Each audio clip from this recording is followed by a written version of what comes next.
Bonjour et bienvenue dans cette vidéo sur l'architecture des smart contracts. Je suis Anthony et aujourd'hui on va aborder un sujet absolument crucial pour tout développeur qui veut créer des smart contracts robustes, sécurisés et maintenant. Les patterns d'architecture essentiels. Vous savez, beaucoup de débutants se lancent dans le développement de smart contracts en pensant que c'est comme du développement web classique. Mais la réalité, c'est que la blockchain impose des contraintes uniques, l'immutabilité du code, le coût du gaz, la sécurité critique et l'absence de serveur backend. C'est pourquoi les patterns d'architecture sont si importants. Ils représentent des solutions éprouvées à des problèmes récurrents. Au programme aujourd'hui, on va voir les principes fondamentaux de l'architecture blockchain, les patterns structurels essentiels, les patterns de sécurité incontournables, les patterns de gestion des données et enfin les anti-patterns à éviter absolument. Alors installez-vous confortablement. Prenez de quoi noter, c'est parti. Avant de plonger dans les patterns concrets, il faut comprendre les principes qui guident l'architecture des smart contracts. Le premier principe, c'est l'immutabilité. Une fois déployé, votre smart contract ne peut plus être modifié. Imaginez que vous écrivez du code dans le marbre. Ça change tout. Chaque bug devient potentiellement permanent. Chaque faille de sécurité peut être exploitée indéfiniment.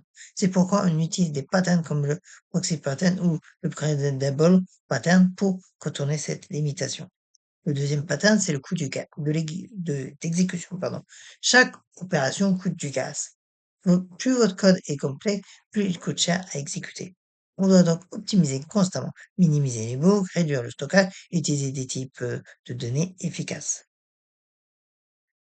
Regardez un exemple. Sto- Prenons un exemple, pardon. Stocker un tableau de 1000 éléments peut coûter plusieurs dollars, voire dizaines de dollars en période de congestion réseau. Le troisième principe, c'est la transparence totale. Tout est public sur la blockchain, même les variables marquées qui peuvent être lues par n'importe qui via l'état de la blockchain. Ça impose des patterns spécifiques pour gérer les données sensibles comme le commit level pattern. Le quatrième principe, c'est la sécurité critique. Un smart contract gère souvent des millions de dollars. Une seule faille peut être catastrophique. Rappelez-vous du hack de The DAO en 2016. 60 millions de dollars volés à cause d'une vulnérabilité de rétréncissement.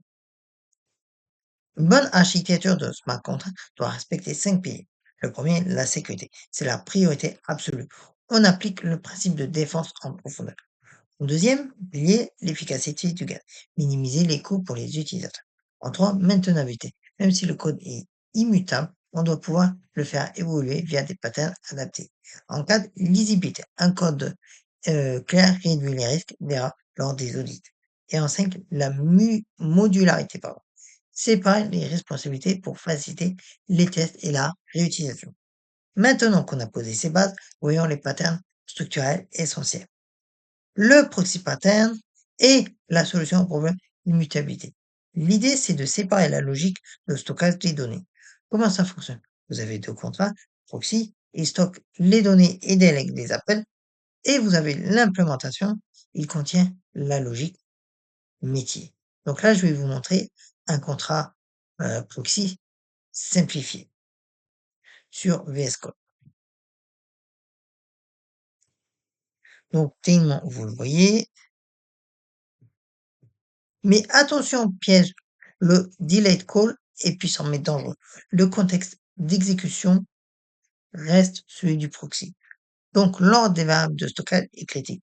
Une erreur et vous compromettez vos données.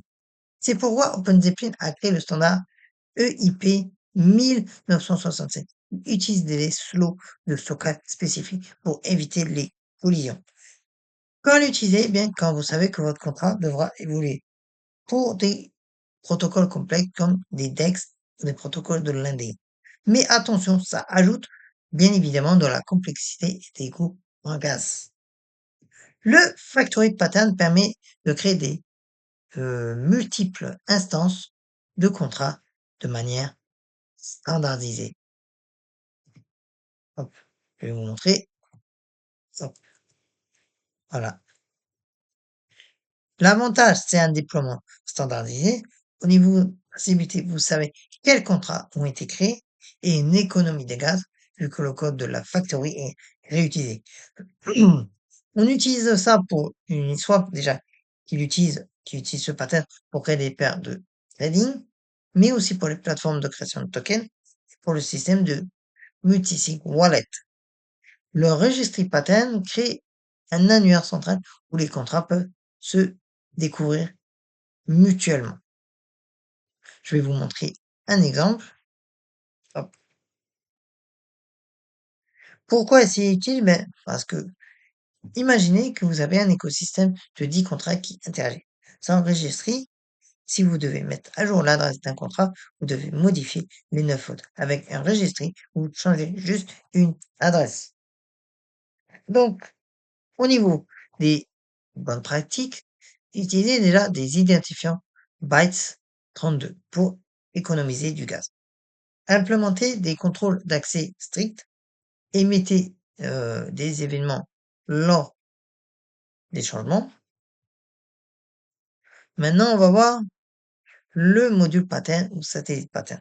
Ce pattern, du coup, il divise la logique en modules indépendants qui communiquent avec un contrat principal. Donc, je vais vous montrer l'exemple. Et bien évidemment, il y a des avantages, mais des inconvénients. Mais on va déjà parler des avantages, ce sera déjà une bonne chose. Donc, déjà, il y a la séparation des responsabilités, une possibilité d'ajouter ou de retirer des modules, un contournement de la limite de taille du contrat, donc 24 kilobits.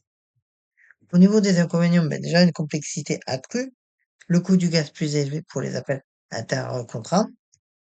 La sécurité, c'est le sujet le plus critique. Voyons les patterns indispensables. Déjà, il y a le Check Effect Interaction Pattern. C'est le pattern le plus fondamental pour éviter les attaques de retranscription. Le principe, c'est diviser votre fonction en 3 étapes dans cet ordre. Donc, le premier ordre, c'est check, vérifier toutes les conditions. Effect, c'est modifier l'état du contrat et c'est la deuxième étape. Et en 3, l'interaction, où vous appelez du coup des contrats externes. Là, je vais vous montrer un mauvais code. Donc ça, c'est un très mauvais code.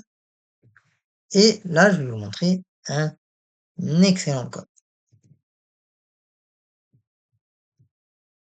Et pourquoi c'est crucial? Parce que, comme je vous l'ai dit déjà dans plusieurs vidéos, l'attaque de The DAO a exploité exactement cette vulnérabilité. L'attaquant pouvait rappeler la fonction redraw avant que son solde soit mis à 0. Et en complément du pattern précédent, vous pouvez utiliser un modifier. Et ce modifier, c'est le retransy guard. Hop, je vous le mets. Conseil pratique, ben, utilisez déjà la version d'OpenZeppelin qui est auditée et optimisée. De toute façon, cachez toujours sur OpenZeppelin s'ils les ont pour les prendre directement. Si ils les ont pas, ben, faites-les vous-même. Mais faites auditer vos contrats. Ils n'ont pas été audités. Et au lieu d'envoyer des fonds automatiquement, push, eh ben, laissez les utilisateurs les réclamer pour eux. Et donc, c'est ce qu'on va voir avec le pull over push pattern. Donc là, je vais vous montrer un exemple de push risqué. Hop, je vous enlève tout ça. Et là, je vais vous montrer un pull through. Donc, du coup, il n'y a pas de DDoS possible si un destinataire refuse les fonds. Chaque utilisateur paie son propre case, plus de contrôle pour l'utilisateur. Maintenant, on va voir le rate limiting pattern. Limiter la fréquence des opérations sensibles.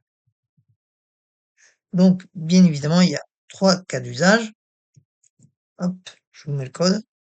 Déjà, la prévention des attaques par spam, la protection contre les exploits de prix oracle et la limitation des retraits. Maintenant, on va voir le circuit breaker post pattern. Donc, vous devez ajouter un interrupteur d'urgence, un peu comme sur une machine dangereuse. Hop, voilà. Et du coup, important. Prévoyez toujours des fonctions critiques qui restent accessibles même en pause, comme les retraits d'urgence.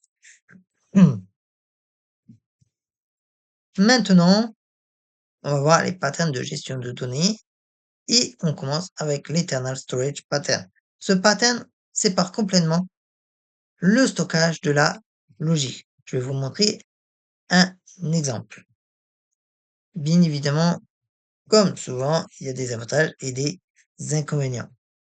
Les avantages, c'est données préservées lors des upgrades, une flexibilité maximale. Par contre, au niveau inconvénient, coût en gaz plus élevé, complexité de gestion des clés. Maintenant, je vais vous parler du mapping iterator pattern. Parce que en Solidity, on ne peut pas itérer directement sur un mapping. Donc, ce pattern, il résout ce problème. Donc, je vous mets le code. Voilà, vous avez tout le code. Mais attention, utilisez ce pattern que si nécessaire, car itérer sur des grandes listes coûte cher en gaz. Maintenant, on va voir le commit global pattern. On l'utilise pour masquer temporairement des données sur la blockchain. Donc, je vais vous montrer un exemple. Alors, on l'utilise dans certains cas d'usage. Hop. Déjà, les enchères secrètes, les jeux de hasard et les votes privés. Donc, bien évidemment, ça peut être utilisé, par exemple, pour les votes de gouvernance, qu'il y a comme dans Decentraland ou qu'il y avait dans The DAO. Parlons maintenant des erreurs courantes à ne surtout pas commettre. Donc, il y a le gas limit problem. Donc là, je vais vous montrer un mauvais exemple. Hop.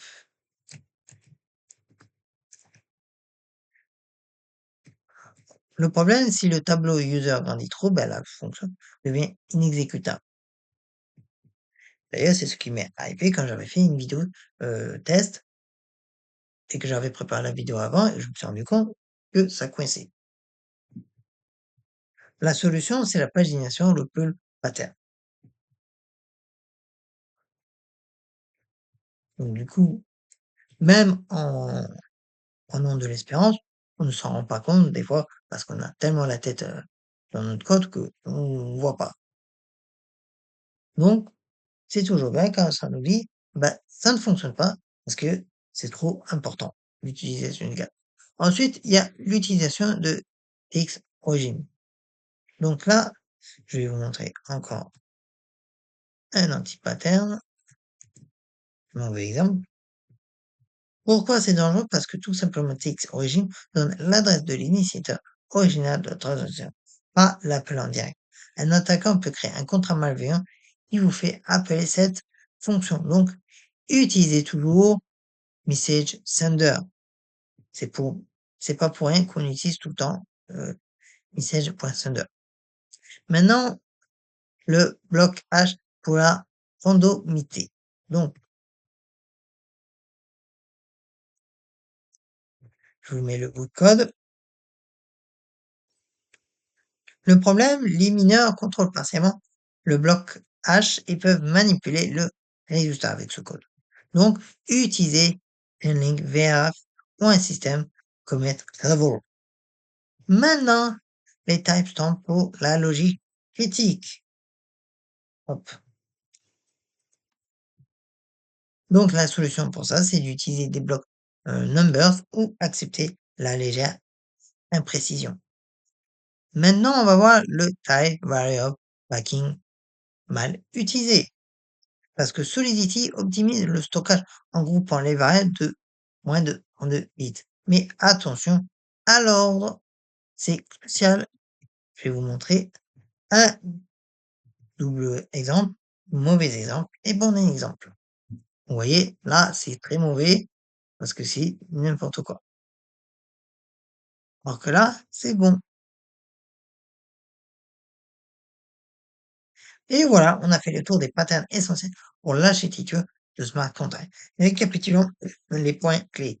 Au niveau pattern structure, il y avait le proxy pattern pour l'upgradabilité, le factory pattern pour la création standardisée, le registry pattern pour la découverte de services, le module pattern pour la séparation des responsabilités.